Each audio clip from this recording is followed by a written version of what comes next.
Hello everyone, I am Ujjwal Tyagi. In this lecture, we will cover an important topic of Muslim law, that is Waqf in Muslim law. In this video, we will see the introduction of Waqf, meaning and definition of Waqf, types of Waqf, essentials of Waqf, Mutawali. And let's start this video. First of all, we see the introduction of Waqf. Waqf is a kind of charity in Muslim law. जो वक्फ है वो क्या है? Kind of charity. Charity means दान in Muslim law. Waqf has contributed significantly towards the development and maintenance of mosques, Islamic religious educational institutions, orphanages, etc. जो वक्फ है वो contribute करता है डेवलपमेंट और मेंटेनेंस ऑफ मॉस्क्यूज, मस्जिदों के मेंटेनेंस और डेवलपमेंट के लिए, इस्लामिक रिलीजियस एजुकेशनल इंस्टीट्यूशंस के लिए, ऑर्फनेजेस के लिए, etcetera. Traditionally waqf is a way for Muslims to give away wealth to other as a charity. वक्फ है वो वे है मुस्लिम्स के लिए टू गिव अवे वेल्थ, जिसमें वो वेल्थ देते हैं अदर्स को एज ए चैरिटी. दान करने का एक तरीके का वे है. When waqf is created the property is detained और is tied up forever and therefore becomes non transferable. अगर एक बार कोई प्रॉपर्टी पर वक्फ क्रिएट कर दिया तो उसके बाद हम उस प्रॉपर्टी को ट्रांसफ़र नहीं कर सकते दोबारा से. The law of Waqf is the most important branch of Muslim law for the entire religious social life of Muslim. जो लॉ ऑफ वक्फ है वो मोस्ट इम्पोर्टेंट ब्रांच है मुस्लिम लॉ की फॉर द एंटायर रिलीजियस और social life of Muslims में. अब देखते हैं meaning of waqf. The word waqf has been derived from the Arabic word waqfa which means to detain or to hold or to tie up. Waqf is the unconditional and permanent dedication of property in the ownership of Allah. जो वक्फ है वो unconditional और permanent dedication है property का ownership किसकी? अल्लाह की ownership में. This permanent dedication of property is of such a nature at the right of the owner are dismissed. एक बार किसी प्रॉपर्टी का अगर वक्फ क्रिएट कर दिया उस प्रॉपर्टी पे तो उस प्रॉपर्टी पे right of the owner dismissed हो जाते हैं. The Waqf property becomes non transferable and therefore can not be sold, gifted और गिवन टू चैरिटी. एक बार अगर कोई प्रॉपर्टी वक्फ क्रिएट कर दिया, ना हम उसको सोल्ड कर सकते, ना हम उसको गिफ्ट कर सकते और ना ही हम उसे अब दोबारा से चैरिटी में दे सकते. It has been observed in the case of M. Kazim versus A. Asghar Ali that waqf in its legal sense means the creation of some specific property for the fulfillment of some pious purpose or religious purpose. जो वक़्फ क्यों create किया जाता है? Fulfilment किसके लिए? Religious purpose का fulfilment के लिए. अब देखते हैं definition. According to Waqf act 1954, waqf means the permanent dedication by a person professing the Islam. Permanent dedication by a person किसी प्रॉपर्टी का जो प्रोफेस करता है इस्लाम. जो क्या कौन सी प्रॉपर्टी क्या कैसी भी हो सकती है? मूवेबल भी हो सकती है और इमूवेबल भी हो सकती है. फॉर एनी पर्पज़ और किसी भी पर्पज़ के लिए recognized by Muslim law as religious, pious और charitable. According to Abu Yusuf, waqf has three main element. They are.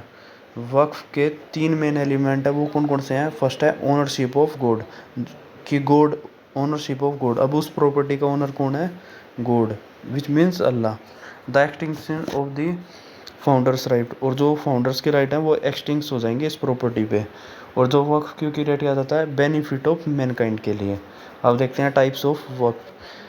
इसको वक्फ उल अल्लाह भी बोलते हैं. अब नाम से पता लग रहा है अल्लाह कि ये जो इसमें जो बेनिफिशरी होंगे वो पब्लिक एट लार्ज होंगे. It is created for the public religious and charitable purposes. अब देखते हैं प्राइवेट वक्फ. इसमें बेनिफिशरीज कौन होंगे? ये क्यों क्रिएट? इसमें बेनिफिशरी बेसिकली फैमिली मेम्बर्स होंगे, रिलेटिव्स होंगे और फ्रेंड होंगे, फ्रेंड ऑफ वक्फ होंगे. This type of waqf is created for the settler's own family and his descendants and is also known as waqf ul al औलाद. और इसको हम वक्फ उल अल औलाद बोलते हैं. और प्राइवेट पब्लिक वक्फ को क्या बोलते हैं? वक्फ उल अल्लाह। It is a kind of family settlement in the form of waqf. ये बेसिकली ये क्या है? काइंड ऑफ फैमिली सेटलमेंट है in the form of waqf, वक्फ की फॉर्म में। Essentials of waqf. Allah is its complete owner and this is unchangeable. Allah क्या होगा? कंप्लीट ओनर होगा और वो अनचेंजेबल होगा। हम उसको दोबारा से उस प्रॉपर्टी का वक्फ क्रिएट नहीं कर सकते।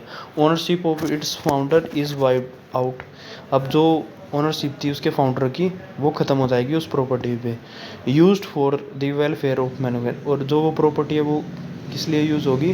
वेलफेयर मैनकाइंड के। It is irrevocable. और जो वो है, जो वक्फ है वो इरिवोकेबल होगी, इनअलाइनेबल होगी और परपेचुअल होगी नेचर में।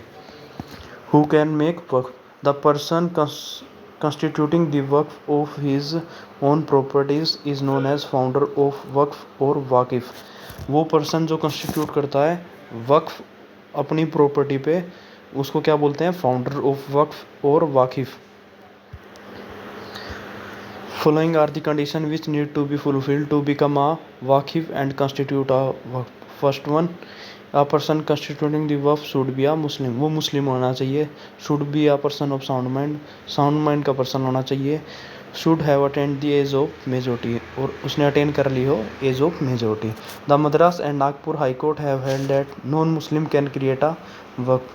मद्रास और नागपुर हाई कोर्ट ने हेल्ड किया कि जो नॉन मुस्लिम है वो भी क्रिएट कर सकते हैं वक्फ। But the waqf is so created is not against the principle of इस्लाम।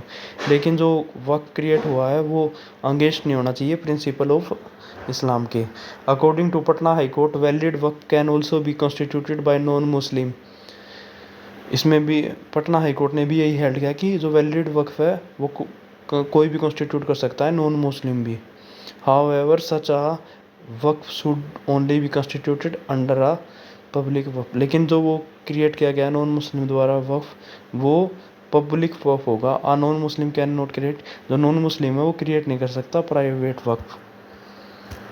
अब देखते हैं मुतावली। Mutawalli is a person who manage the वक्फ।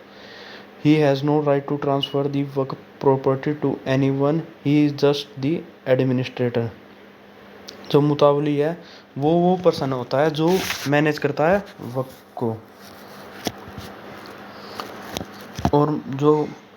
और उसके पास कोई राइट नहीं होता ट्रांसफ़र करने का वक्फ प्रॉपर्टी को किसी और को देने का। ही इज़ जस्ट द एडमिनिस्ट्रेटर। वो खाली एडमिनिस्ट्रेटर है या फिर मैनेजर है उस प्रॉपर्टी का। According to the Waqf act 1954 a mutawalli is a person appointed either verbally or under waqf deed or instrument or by the state waqf board. मुतावली है वो अपॉइंटेड होगा या तो वर्बली या फिर किसी वक्फ डीड के अंडर या फिर किसी इंस्ट्रूमेंट या फिर by the state waqf board या स्टेट वक्फ बोर्ड के द्वारा। Any person or committee managing or administrating any waqf property is also a mutawalli as per the act. All matters related to the appointment, power, function, etc. of Mutawali are governed by the Waqf Act 1954. In Ahmad Arif versus Wealth Tax Commissioner, Supreme Court held that Mutawali has no power to sell. इस case में supreme court क्या करते हैं कि जो मुतावली है उसके पास कोई पावर नहीं है सेल करने की, मोर्टगेज करने की और लीज वक्फ प्रॉपर्टी बिना without prior permission of the court, बिना परमिशन ऑफ द कोर्ट, बिना कोर्ट की परमिशन के वो वक्फ प्रॉपर्टी को ना ही सेल कर सकता, ना ही मोर्टगेज कर सकता, नहीं लीज कर सकता। और unless that power is explicitly provided to mutawalli in वक्फनामा। अब देखते हैं powers and duties of mutawalli. Being a manager of the property he has the following powers and duties. First one, to take all reasonable action in good faith. वो सभी reasonable action ले सकता है लेकिन गुड फेथ में। To protect the interest of waqf, वो protect करेगा interest वक्फ का। To discharge all the public dues and carry out all of the necessary act which are lawfully required. और डिस्चार्ज करेगा ऑल पब्लिक ड्यूज और carry out करेगा all necessary act जो कि लॉफुली रिक्वायर्ड है। To carry out the direction of the board in accordance with the Waqf act और any rule और order. और वो कैरी आउट करेगा direction of the board in accordance with the Waqf act है जो, और किसी रूल, एनी रूल और order to furnish such returns and supply such information which is needed by the board in accordance with the provision of the Waqf act. Removal of mutawalli देखते हैं हम। If he is convicted by a criminal court, अगर वो convicted क्या हुआ वो convicted declare किया गया हो क्रिमिनल कोर्ट द्वारा। If he miss appropriate the waqf property, अगर वो मिस अप्रोप्रिएट करे वक्फ प्रॉपर्टी को। If he is of unsound mind, अगर वो अनसाउंड माइंड का हो जाए, एटसेट्रा। अब देखते हैं वक्फ बोर्ड क्या होता है। A waqf board is a juristic person with power to acquire and held property and to transfer any such property। वो एक्वायर करता है, होल्ड करता है और ट्रांसफ़र कर सकता है वक्फ प्रॉपर्टी को। The board can sue and be sued in a court, और जो ये बोर्ड है ये सू भी कर, किसी के अगेंस्ट केस सू भी कर सकता है, और कोई पर्सन इसके अगेंस्ट भी केस सू कर सकता है, क्योंकि ये रिकग्नाइज किया गया है लीगल एंटिटी या फिर juristic person. That's it. Thank you for watching a full video. For more such videos, don't forget to subscribe our channel V12 Law Academy and press the bell icon also. Thank you. Have a nice day.